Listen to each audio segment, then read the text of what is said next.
Magandang araw mga Kai Soto fans.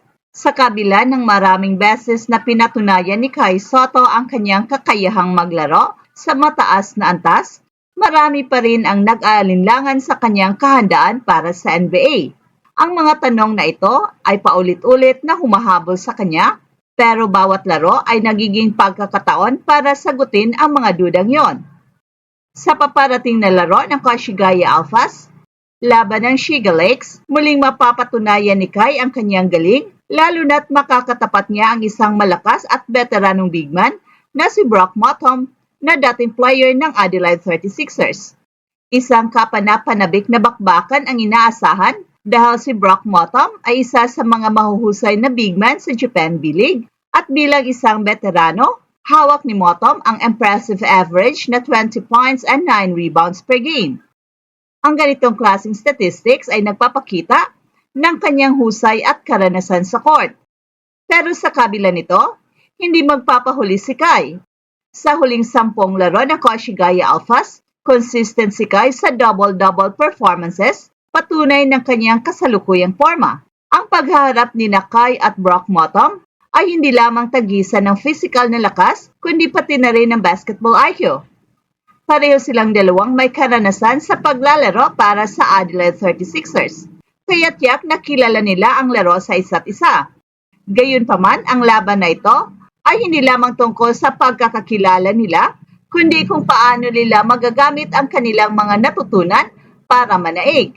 Matapos ang sunod-sunod na pagkatalo ng Koshigaya Alphas, malinaw na kailangang makahanap ng paraan ng kupunan para maibalik ang kanilang kumpiyansa.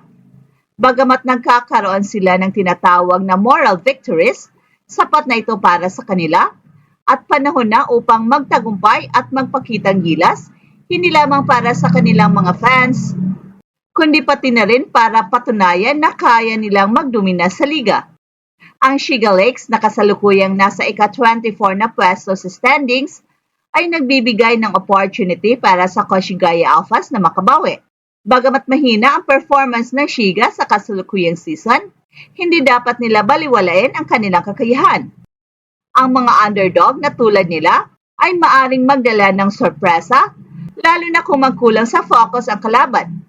Gayunpaman, kung patuloy na magpapakita ng consistent na laro si Kai, malaki ang possibility na magkaroon siya ng breakout performance. Well, hindi may kakailan na si Kai ay isang espesyal na talent.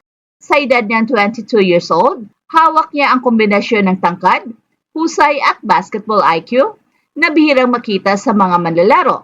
At habang patuloy siyang nagmamature bilang atleta, nagiging mas kilala ang kanyang presensya sa loob ng court. Ang ganitong klaseng production ay nagpapakita ng kanyang kakayahang maging dominanteng manlalaro.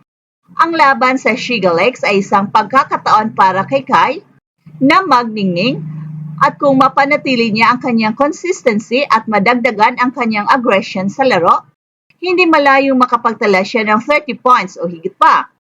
Ang ganitong klaseng performance ay tiyak na magpapasara sa mga bibig ng critics at magbibigay ng kumpiyansa hindi lamang sa kanya kundi pati na rin sa kanyang kupunan. At ang pagkapanalo laban sa Shiga Lakes ay hindi lamang mahalaga para sa Koshigaya Alphas bilang kupunan, kundi pati na rin kay Kai bilang individual player. Ang tagumpay ay isang hakbang papalapit sa pagpapakita sa mundo na handa na siya para sa mas mataas na antas ng competition tulad ng NBA. Bagamat hindi madali ang daan patungo roon, ang bawat laro ay isang opportunity para mapabuti ang kanyang laro at mapansin ng mga scouts. Bilang isang young athlete na may malaking pangarap, si Kai ay patuloy na nagtatrabaho upang mapabuti ang kanyang laro. Ang mga hamon na kanyang hinaharap sa Japan B-League ay nagiging bahagi ng kanyang pag-aaral. Hindi lamang siya nag-focus sa kanyang opensa, kundi pati na rin sa kanyang depensa at leadership skills.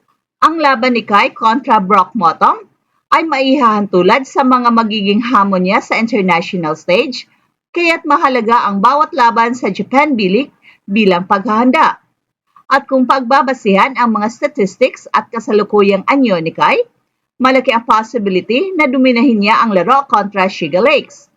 Ang team ng Shiga ay may kahinaan sa depensa, kaya tiyak na makikinabang dito si Kai.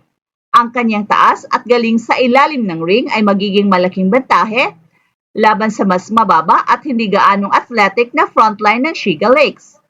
Pero higit pa sa mga numero, ang laro ni Kai ay sumasalamin sa kanyang determinasyon at passion sa basketball. Sa bawat pagkakataon na mapanood siya sa court, makikita natin ang kanyang kagustuhang magtagumpay. Ang laro kontra Shiga Lakes ay isa na namang yugto sa kanyang patuloy na kwento bilang isang rising star ng basketball. Sa kabila ng mga tagumpay ni Kai, hindi mawawala ang mga critics.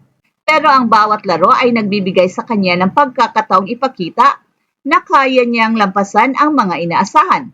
Ang laban kontra Shiga Lakes ay hindi lamang isang ordinaryong laro, kundi isang platform upang ipakita ang kanyang galing at maturity bilang manlalaro. Well, sa huli, ang labanang ito ay hindi lamang tungkol sa pagkapanalo ng Kwashigaya Alphas, kundi pati na rin sa personal na misyon ni Kai na patunayan ang kanyang sarili. Ang hamon sa kanya ay hindi lamang ang pagharap kay Brock Motom o ang pagtalo sa Shiga Lakes, kundi ang patuloy na pag-angat ng kanyang laro. Habang patuloy ang kwento ni Kai Sotto bilang isang batang atleta na may malaking pangarap, ang bawat laro ay nagsisilbing hakbang patungo sa mas malaking tagumpay. Sa laban kontra Shiga Lakes, ang kanyang tapang, talino at determinasyon ang magiging susi para sagutin ang mga duda at patunayan na handa na siyang harapin ang mas malaking hamon sa basketball. Ang kanyang consistent na performance sa Japan B-League, walang duda malayo pa ang mararating ni Kai.